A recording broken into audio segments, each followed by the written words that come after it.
ৰাজহুৱা ঋণ বঢ়াই দিবলগীয়া হৈছে, আমি ধাৰ বেছিকৈ ল'বলগীয়া হৈছে ছাৰ।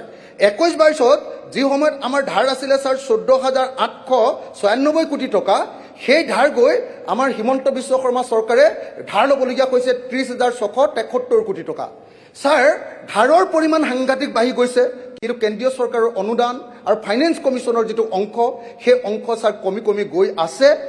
আৰু তাৰ বিপৰীতে কি কৰিবলগীয়া হৈছে যে অসমৰ মানুহৰ ওপৰত মাধ মাৰ দি অসমৰ যি কৰ ৰাজহ, সেই কৰ ৰাজহ বৃদ্ধি কৰিবৰ কাৰণে অসমৰ মানুহৰ পৰা ধৰক এক্সাইজ ডিউটি বা এনেকুৱা ধৰণৰ কৰ ৰাজহ, মানে এক্সাইজ ডিউটি যিবিলাক আছে, আপোনাৰ ইনকাম টেক্স, তাৰপিছত এই যিবিলাক ডিউটি আছে, প্ৰপাৰ্টি টেক্স, এইবিলাক বঢ়াই বঢ়াই ছাৰ কি কৰিবলগীয়া হৈছে 47,684 কোটি টকাৰ পৰা সেইটো বঢ়াই গৈ এতিয়া 70,306, মানে আমাক লুণ্ঠন পুৰা কৰিবলগীয়া হৈছে কেন্দ্ৰীয় চৰকাৰৰ পৰা পইচা নোপোৱাৰ কাৰণে।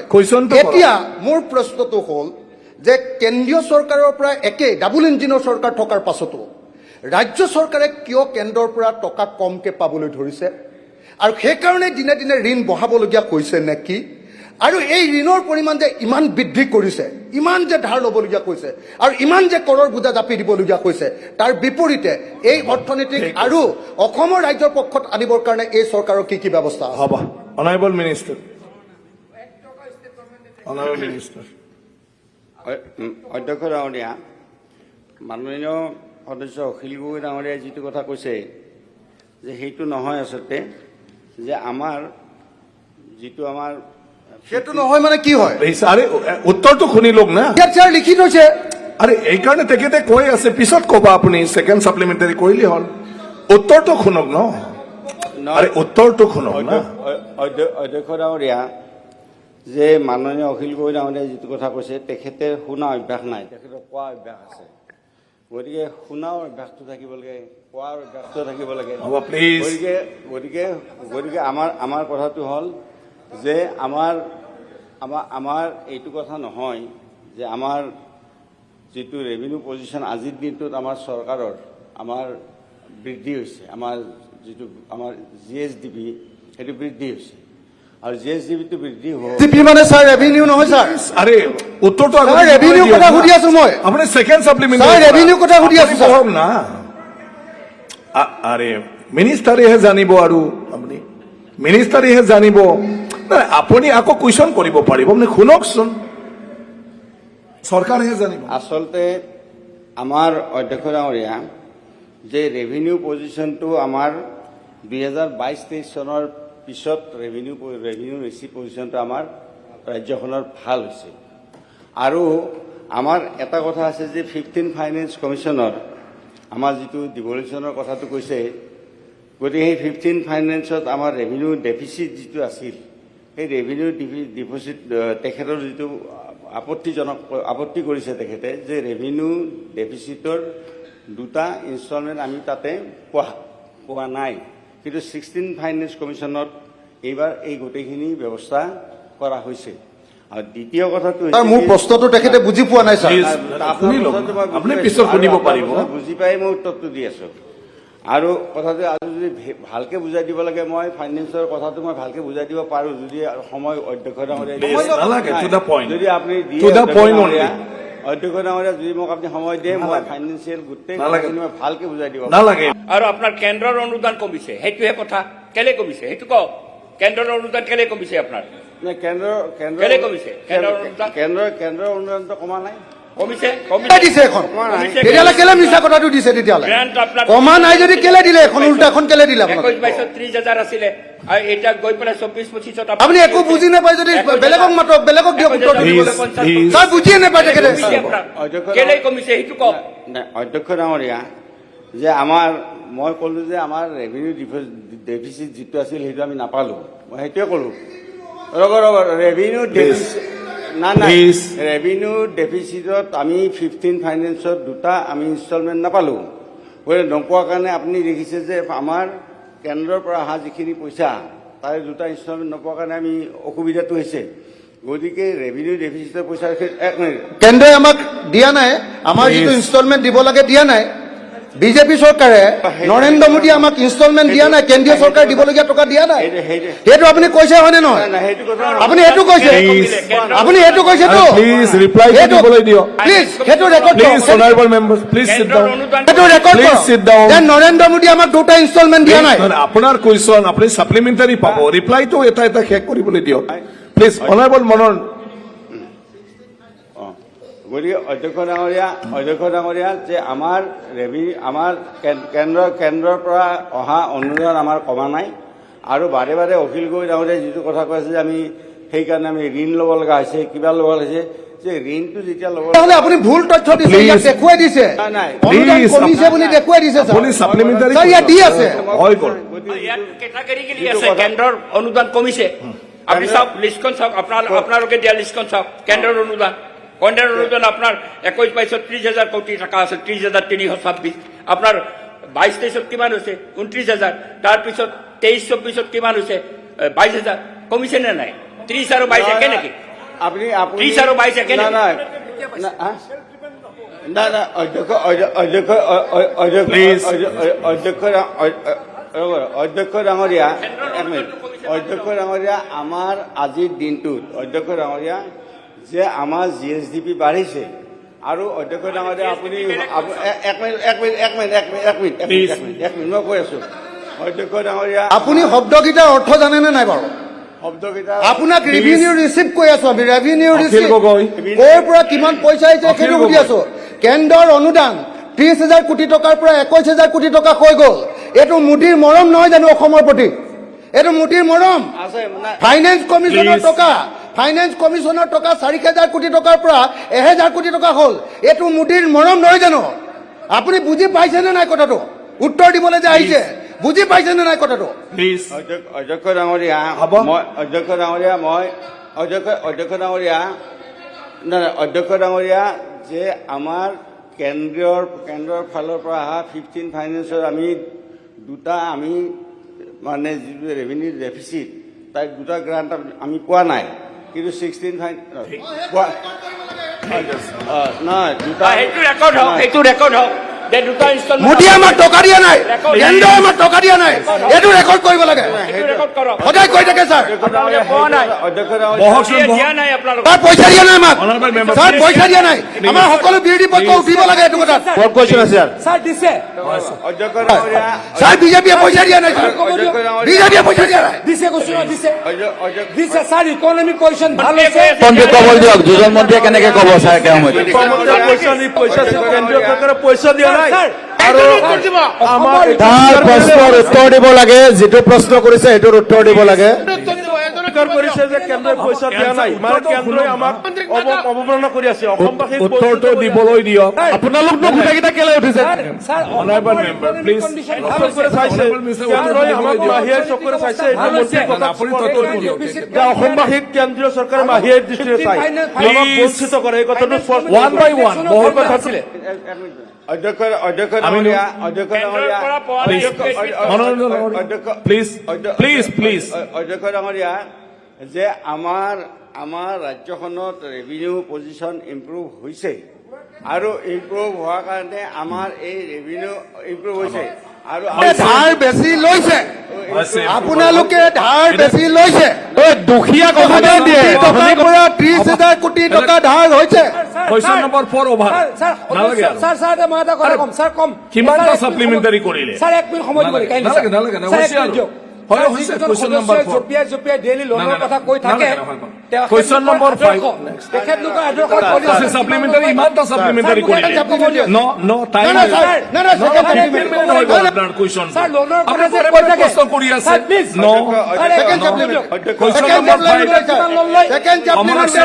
Second supplementary. No, please. No, no, second Please, supplementary. বহুতটা supplementary Second হ'ব। supplementary. নাই, নাই। Second supplementary. সেইকাৰণে মই মানা কৰি আছো আপোনাক। মোৰ right, sir. নাই, Right. নাই, আপোনাৰ ৰাইটটো আপুনি অভাৰে লৈ ল'লে। স্যাৰ প্লিজ আমাৰ ৰাইট আছে অকলে ৰাইটটো ল'লে কেনেকৈ হ'ব? ইমান হাউচত চবৰে কুৱেশ্যন আছে সমলক্ষতে পুৰুষ Second supplementary, second supplementary. Please মাননীয় স্যাৰ এইটো বাজেট সেশন বিষয়টো ভালকে আলোচনা কৰিব দিয়ক স্যাৰ পিছলে নাযাব স্যাৰ স্যাৰ যোৱা সময়ছোৱাত কেন্দ্ৰই যিমান দিন কৈছিল প্ৰতি বছৰে কমাই দি আছে স্যাৰ 21, 22, 23, 24 প্ৰতি বছৰে কমাই দিছে স্যাৰ এইটো আলোচনা হ'ব লাগে স্যাৰ বিত্তৰ অৱস্থা স্যাৰ কাজিয়া লাগিছ প্লিজ হ'ব না কুৱেশ্যন আমাৰ এই কথাটো স্পষ্ট কৰিব লাগে কেন্দ্ৰই আমাক মন্ত্ৰী আৰু মন্ত্ৰীৰ মাজত কাজিয়া হৈ গৈছে অধ্যক্ষ মহোদয় চবে বহকচোন কেন্দ্ৰৰ অনুদান কমিছে চবে বহক মনোৰঞ্জন ডাঙৰীয়া প্লিজ প্লিজ না আৰে মোক খবৰ দিয়ক Second, মোক খবৰ দিয়ক নাই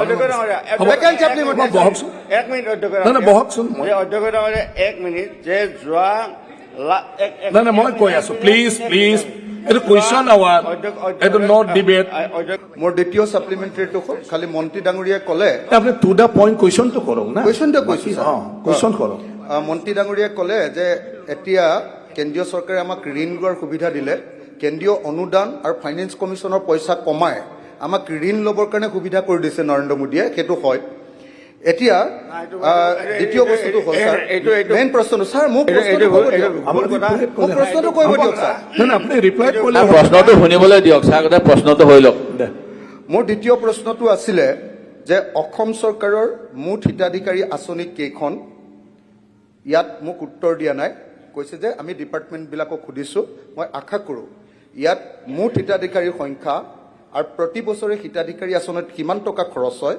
সেই কথাটো ক'ব লাগে আৰু লগতে অসমৰ মুখ্যমন্ত্ৰীয়ে অসমৰ সকলোবিলাক মহিলাৰ মাইক্ৰ' ফাইনেন্সৰ ধাৰ 12,500 কোটি টকা ধাৰ মাৰি দিম বুলি কৈছিলে এতিয়া ইয়াত মোক দিছে যে 2,304 কোটি 30 লাখ টকাহে এতিয়ালৈকে ধাৰ মাৰি দিছে অৰ্থাৎ 12,500 কোটি টকাৰ ভিতৰত এতিয়াও 10,000 কোটি টকা অসমৰ মহিলাবিলাকৰ ধাৰ বাকী আছে অসমৰ মুখ্যমন্ত্ৰীয়ে সকলো মহিলাক কৈছিলে যে তোমালোকে আৰু ধাৰ নামাৰিবা মই ধাৰ মৰাৰ দায়িত্ব ল'লোঁ এতিয়া মহিলাবিলাকে নিজে ধাৰ নামাৰিলে এতিয়া সুদ বাঢ়ি ছাৰ বহুত অসুবিধা হৈছে গতিকে সেই মহিলাবিলাকক কি ব্যৱস্থা কৰি কেনেকৈ সেই মহিলাবিলাকক বচাব নে সকলো অসমৰ মুখ্যমন্ত্ৰীৰ কথাৰ কাৰণে অসমৰ সকলো মহিলা এতিয়া বিপদত গৈ লাষ্টত জেইলত যাব লাগিব থেংক ইউ অনাৰেবল মিনিষ্টাৰ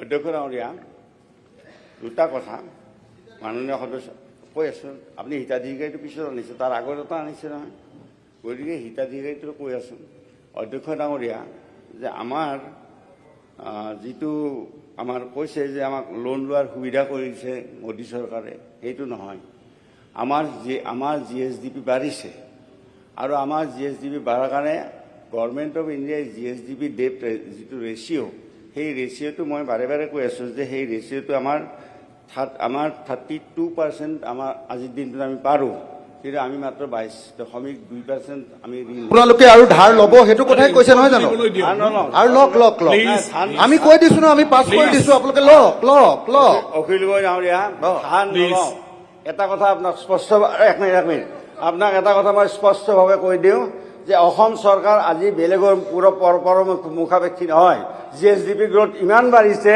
যে আমি আজিৰ দিনটোত গ্ৰোথৰ স্যাৰ অসম চৰকাৰে নিজৰ পইচাৰে দৰমহা দিব পাৰো বুলি কৈছিল দৰমহাই দিব নোৱাৰে উন্নয়নৰ ক'ত হ'ব স্যাৰ এই তথ্য দিম স্যাৰ মোক ইয়াত দিছে যে স্যাৰ এটা ছাপ্লিমেণ্টাৰী স্যাৰ মোক ইয়াত দিছে যে অসম চৰকাৰৰ কমিটেড এক্সপেণ্ডিচাৰ তাৰমানে দৰমহা পেঞ্চনৰ সুদত 59,259 স্যাৰ মানে 60,000 কোটি টকা খৰচ হয় আৰু অসম চৰকাৰৰ নিজৰ ৰাজহ মাত্ৰ 35,000 কোটি টকা তাৰমানে আধা টকা বাহিৰৰ পৰা ভিক্ষা মাগিব লাগে স্যাৰ 35,000 কোটি টকা নিজৰ ইনকাম আৰু দৰমহা দিব লাগে স্যাৰ 60,000 কোটি টকা তাৰপিছত চন্দ্ৰমোহন পাটোৱাৰীয়ে আমাক ইয়াত দাদাগিৰি দেখুৱাই আছে ডিবেট নহয় তাৰ এইটো ডিবেট কৰি লাভ নাই এই জাকিৰ উত্তৰ দিয়ক স্যাৰ চন্দ্ৰমোহন পাটোৱাৰী আজি অসম চৰকাৰৰ অসহায় অৱস্থাটো আমি এইটো কুৱেশ্যন আৱাৰ নট ডিবেট আজি স্যাৰ অসম চৰকাৰৰ অসহায় আলোচনা নহয় বহক আলোচনা নহয় আমাৰ অৰ্থনৈতিক অৱস্থা ভাঙি পেলালে ডিছকাশ্যন হ'ব কাৰ্ডমোচনৰ ডিছকাশ্যন হ'ব আপোনালোকে তাত ৰেজ কৰিব প্লিজ স্যাৰ এইটো কুৱেশ্যন আৱাৰ দৰমহা জাকিৰ কেনেকৈ দি আছে ভাঙি পেলালে স্যাৰ অসমৰ অৰ্থনৈতিক অৱস্থাটো কিমান প্লিজ উকিল Gogoi please stop, please sit down. অধ্যক্ষ অনাৰেবল মেম্বাৰ মনোৰঞ্জন ডাঙৰীয়া, please sit down. Zakir Hussain, আৰে প্লিজ এনেকুৱা ব্যৱহাৰ কৰিব নালাগে, এনেকুৱা ব্যৱহাৰ কৰিব নালাগে, আৰে এনেকুৱা ব্যৱহাৰ কৰিব নালাগে। অধ্যক্ষ মহোদয়, প্লিজ অধ্যক্ষ প্লিজ অখিল গগৈ ডাঙৰীয়া, অধ্যক্ষ প্লিজ মহোদয়, অখিল গগৈ ডাঙৰীয়া, অধ্যক্ষ মহোদয়, আপুনি কি প্লিজ বহক। অধ্যক্ষ মহোদয়, প্লিজ অখিল গগৈ ডাঙৰীয়া, আপোনাৰ অভাৰ হৈ গ'ল, আপোনাৰ শেষ হৈ গ'ল কুৱেশ্যন। Please Please.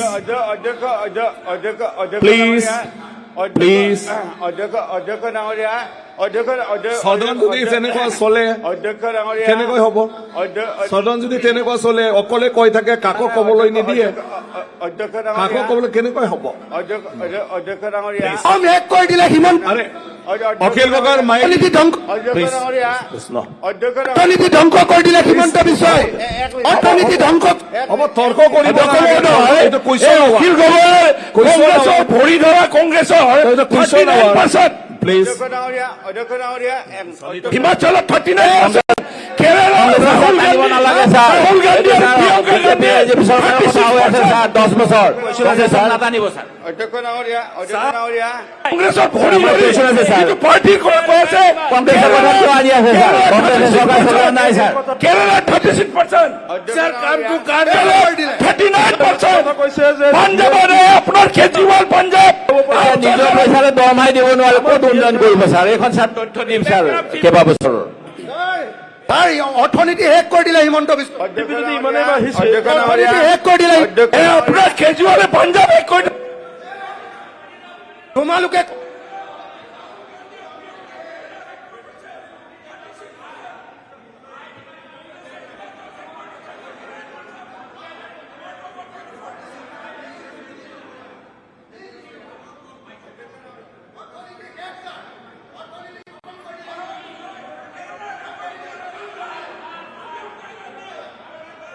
হ'ব না।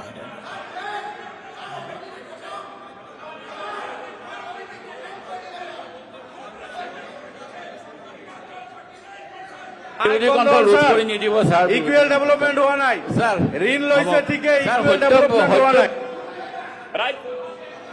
সত্য তথ্য দিলে বিতৰ্ক নহয়, সত্য তথ্য দিব লাগে। চবে বহক, হ'ব, সকলোৱে বহক, সকলোৱে বহক, সকলোৱে বহক, প্লিজ বহক, সকলোৱে বহক। যদি কুৱেশ্যন আৱাৰ নালাগে তেতিয়াহ'লে কুৱেশ্যন আৱাৰটো বন্ধ কৰি আমি বেলেগ আলোচনাত আহি যাম। প্লিজ প্লিজ তথ্যখিনি শুদ্ধ হোৱা নাই ছাৰ। তথ্যখিনি শুদ্ধ হোৱা নাই ছাৰ। লৈ যাওক, আপুনি ওলাই যাওক, ছাৰ শুদ্ধ তথ্য দিয়া নাই ছাৰ। আপুনি ওলাই যাওক। আৰে লৈ যাওক অখিল গগৈ, শুদ্ধ তথ্য দিয়ক ছাৰ, শুদ্ধ তথ্য দিব লাগে ছাৰ। শুদ্ধ তথ্য দিব দিয়ক ছাৰ, অখিল তথ্য গগৈ শুদ্ধ নহয় sir. Suspend for question hour, question hour suspend হ'ব। প্লিজ সকলোৱে বহকচোন, সকলোৱে বহক না, question hour. Please please please please বহক, মোক ক'বলৈতো দিয়ক আগতে। প্লিজ বহক, ছাছপেণ্ড কৰিব লাষ্ট ছেছনত কি একো আলোচনা নকৰাকৈ শেষ হ'ব নেকি? প্লিজ বহক, প্লিজ প্লিজ প্লিজ প্লিজ বহক, প্লিজ বহক, বহক না, আপোনালোকে বহক। আৰে মই চলাম না, আপোনালোকে চলাব হাউচ। মই এটা কথা ক'ব বিচাৰিছোঁ। অনাৰেবল মিনিষ্টাৰ প্লিজ প্লিজ বহক, প্লিজ আনৰুলিং হৈ আছে হাউচখন। বহক, আপোনালোকে যদি নামানে এইফালেও নামানে, হাউচখন কি দৰকাৰ আছে মানে? আপুনি বহক, মই কম নহয়, নাই নাই নাই, মই কম, আপুনি বহকচোন, আপুনি ক'ব পাৰিব, আপুনি বহকচোন। এতিয়া ইমান আনৰুলিং চিটুৱেশ্যন, সদন কেনেকৈ চলিব? চব আমাৰ এজ পাৰ ৰুল মতে। আমি যদি নাযাওঁ, কোনেও কাকো নামানে, তেতিয়াহ'লে হাউচটোতো বাদে দেশখন কেনেকৈ